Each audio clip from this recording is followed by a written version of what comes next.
नमस्कार प्यारे दोस्तों, स्वागत है आप लोगों का आपके अपने चैनल आईएएस विजन में। और आज हम लोग जिस बारे में बात करने वाले हैं वो हमारे स्टेट लेजिस्लेचर का ये सेकंड लेक्चर है। एक्चुअली इससे पहले हम लोग स्टेट मशीनरी को जान चुके हैं।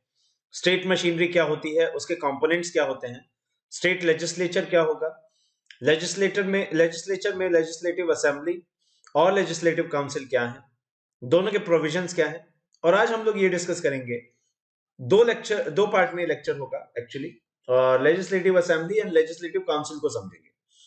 तो आइए बिना किसी देरी के इससे शुरू करते हैं। वीडियो को अंत तक देखिएगा, पसंद आने पे लाइक कीजिएगा एंड जितना हो सके इसे दिल खोल के शेयर कीजिएगा। तो चलिए शुरू करते हैं।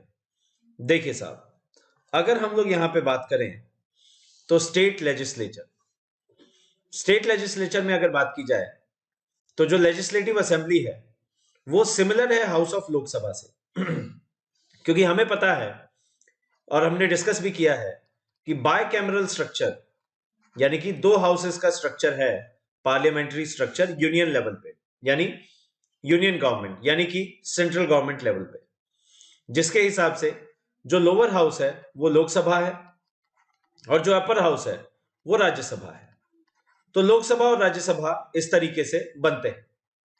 इन्हीं को मिला के प्लस प्रेसिडेंट को मिला के जो बनता है वो यूनियन लेजिस्लेचर का पार्ट है।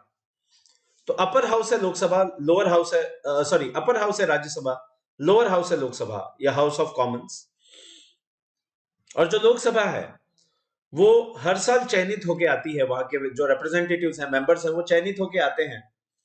उसी प्रकार से जो स्टेट लेजिस्लेटिव असेंबली है, हर 5 साल बाद इलेक्शंस होते हैं और उसके बाद जो मेंबर्स हैं वो चुन के आते हैं, जो कि रिप्रेजेंटेटिव्स ऑफ द पब्लिक होते हैं।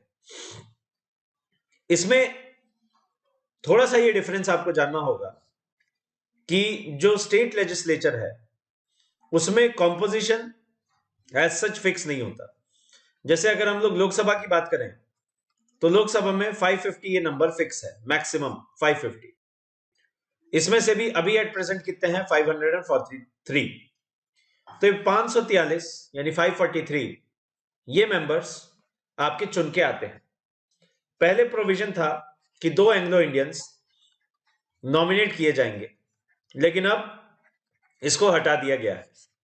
वैसे ही जो स्टेट लेजिस्लेचर है उसमें भी एक प्रोविजन था कि 1 एंग्लो इंडियन नॉमिनेट किया जाएगा और गवर्नर उसे नॉमिनेट करेंगे स्टेट लेवल पे। लेकिन जो 104th कॉन्स्टिट्यूशनल अमेंडमेंट एक्ट था 2019 का, उसके बाद से इस प्रोविजन को हटा दिया गया और अब कोई भी एक एंग्लो इंडियन नॉमिनेट नहीं होता है या नहीं किया जाता है ना।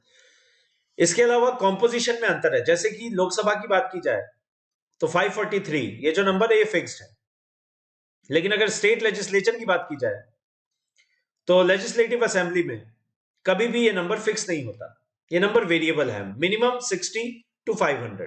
कॉन्स्टिट्यूशन कॉम्पोजिशन की बात करता है तो कोई नंबर फिक्स नहीं करता, क्योंकि आप ये सोचिए कि अगर कोई स्टेट छोटा स्टेट है या लेस पॉपुलस है, उसकी पॉपुलेशन डेंसिटी उतनी ज्यादा नहीं है, तो ऑब्वियसली वहां पे उतने ज्यादा रिप्रेजेंटेटिव्स की जरूरत पड़ेगी नहीं। तो ऐसे फिक्स नहीं किया जा सकता, एंड बिकॉज फिक्स नहीं किया जा सकता इसीलिए 60 to 500 ये एक रेंज है। लेकिन इसका मतलब ये नहीं है कि स्ट्रांगली हमेशा 60 ही होंगे मिनिमम साइड में।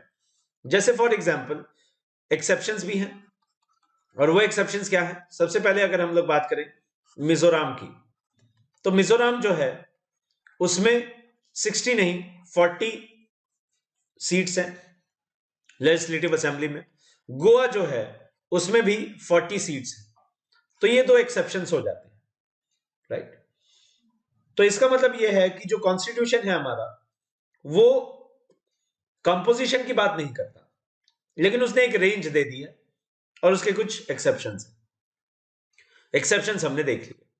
इसके अलावा जो बिल्स पास होते देखिए यहां पे मैंने मेंशन भी किया है, गोवा एंड मिजोरम, एंड इनमें 40 ईच ये एमएलए सीट्स हैं। अब अगर सिमिलैरिटी लेवल पे बात की जाए तो जैसे कि एमपीज कलेक्टिव रिस्पॉन्सिबिलिटी रहती है इनकी लोकसभा में, के लिए, वैसे ही एमएलएस की जो कलेक्टिव रिस्पॉन्सिबिलिटी है वो रहती है लेजिस्लेटिव असेंबली के लिए। अब अगर आगे चला जाए तो यहां पे मनी बिल्स हो गए, है ना, या फाइनेंशियल बिल्स हो गए, या फिर आपके सेंशन मोशंस हो गए, या फिर आपका कॉन्फिडेंस मोशन हुआ, या फिर नो कॉन्फिडेंस मोशन हुआ, ये सिर्फ और सिर्फ कहां लागू होते हैं? लोकसभा के अंदर। वैसे ही ये सारे के सारे लेजिस्लेटिव असेंबली पे भी स्टेट लेवल में इंट्रोड्यूस किए जा सकते हैं, और सिर्फ लेजिस्लेटिव असेंबली। अब सवाल ये उठता है कि क्या स्टेट लेवल पे भी बाइकैमरल स्ट्रक्चर है? तो जी नहीं, इसका आंसर है नॉट ऑलवेज, कंपल्सरी नहीं है। Unicameral structure most of the states में देखा जाता है। जैसे अगर देखा जाए तो बिहार, महाराष्ट्र, आंध्र प्रदेश, कर्नाटका, तेलंगाना, उत्तर प्रदेश, ये वो स्टेट्स हैं जहां पे लेजिस्लेटिव असेंबली भी है plus legislative council. Legislative council को विधान परिषद कहा जाता है। इसका मतलब यह हुआ कि आप कभी भी लेजिस्लेटिव काउंसिल को राज्यसभा से कंपेयर नहीं कर सकते, यह कंपैरिजन नहीं किया जा सकता। अगर आप ये कह रहे हैं कि लेजिस्लेटिव काउंसिल और राज्यसभा सेम है, या राज्यसभा जो यूनियन लेवल पे वर्क परफॉर्म करता है, टास्क परफॉर्म करता है, वही लेजिस्लेटिव काउंसिल भी करता हो, जी नहीं, ये हमेशा सही नहीं है। उसके पीछे का कारण यह है कि जो लेजिस्लेटिव काउंसिल है वो एक सेकेंडरी हाउस है, और जबकि जो राज्यसभा है वो एक सेकंड हाउस है। दोनों में यही अंतर है, सेकेंडरी एंड सेकंड। सेकंड का मतलब दूसरा, यानी इसका भी उतना ही सिग्निफिकेंस है जितना जितना लोकसभा का, और सेकेंडरी मतलब कि ये उतना ज्यादा सिग्निफिकेंट नहीं है। तो ये एक सेकेंडरी हाउस है, सेकेंडरी चेंबर है, यानी कि ये इंफीरियर है। तो इंफीरियर है, फिर इसको देने का क्या प्रावधान है? क्यों इसको देना है? इसको बनाना ही क्यों है?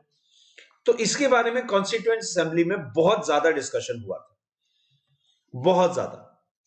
देखिए, लेजिस्लेटिव काउंसिल को हम कंपेयर नहीं कर सकते। राज्यसभा सेकेंड चेंबर है, जबकि जो लेजिस्लेटिव काउंसिल है वो सेकेंडरी चेंबर है। तो सवाल ये उठा कि जब ये इंफीरियर है, सेकेंडरी है, तो फिर इसको देने की जरूरत क्या है? इसको बहुत हैवीली डिबेट किया गया। जब संविधान बन रहा था तो उसके लिए जो रिस्पॉन्सिबल थे कॉन्स्टिट्यूएंट असेंबली, इसने इसके बारे में बहुत ज्यादा डिस्कशन किया, और जब इस पे फैसला लेने की बारी आई तो इन्होंने ये छोड़ दिया राज्यों पे, जिम्मेदारी राज्यों पे छोड़ दी। क्योंकि आप समझिए कि अगर कोई सेकेंडरी आपको हाउस सेटअप करना है, तो जो एक्सचेकर है, यानी जो राजस्व है एक तरीके से राज्य सरकार का, उस पर बहुत बड़ा लोड पड़ेगा, टैक्स पेयर का पैसा है। और अगर देखा जाए तो एक लेजिस्लेटिव काउंसिल को मेंटेन करने के लिए मिनिमम 100 करोड़ पर मंथ का खर्चा आता है, जो कि बहुत ज्यादा है। तो कुछ राज्य, जैसे कि अगर बात करें, अगर अफोर्ड कर सकते हैं तो जरूर वो करें, लेकिन कुछ राज्य जो अफोर्ड नहीं कर सकते वो नहीं इसके लिए ऑप्ट करते हैं। यानी कि ये मामला कहां छोड़ दिया गया? ये पूरा का पूरा डिसीजन छोड़ दिया गया स्टेट्स पे। यानी स्टेट्स अगर अफोर्ड कर सकते हैं, स्टेट्स अगर चाहते हैं, तो फिर वो इसके लिए रिक्वेस्ट कर सकते हैं। ये देखिए, प्रोसीजर के भी बारे में हम लोग बात करेंगे, लेकिन एक बार जरा ये समझ लीजिए कि संविधान में प्रावधान क्या है।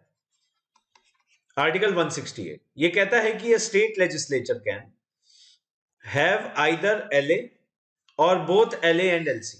कहने का मतलब है कि स्टेट लेजिस्लेचर में लेजिस्लेटिव असेंबली का होना तो जरूरी है। ये अलग प्रोविजन है, ये अलग बात हो जाती है कि लेजिस्लेटिव काउंसिल अगर आप रखना चाहते हैं तो ठीक है, नहीं रखना चाहते हैं तो भी ठीक है। यानी बाइकैमरल स्ट्रक्चर जरूरी नहीं है कि स्टेट लेवल पे हो। ये जरूर है कि जो बाइकैमरल स्ट्रक्चर है उसका डिसीजन पूरा का पूरा स्टेट गवर्नमेंट के ऊपर छोड़ दिया गया। नेक्स्ट है आर्टिकल 169। इसमें पार्लियामेंट कहता है, इसमें पार्लियामेंट को पावर दी गई है कि पार्लियामेंट चाहे तो एस्टैब्लिश कर सकता है या एबॉलिश कर सकता है लेजिस्लेटिव काउंसिल को, राइट। लेकिन पार्लियामेंट अपने आप ये काम नहीं करेगा, ये इंपॉर्टेंट है। Parliament can not act on its own. अब इस शब्द के इस फ्रेज का मतलब क्या है कि पार्लियामेंट खुद से ऐसा कुछ नहीं करेगा। पार्लियामेंट खुद से ये ऐसा कुछ नहीं करने वाला है ना, ये समझना बहुत जरूरी है।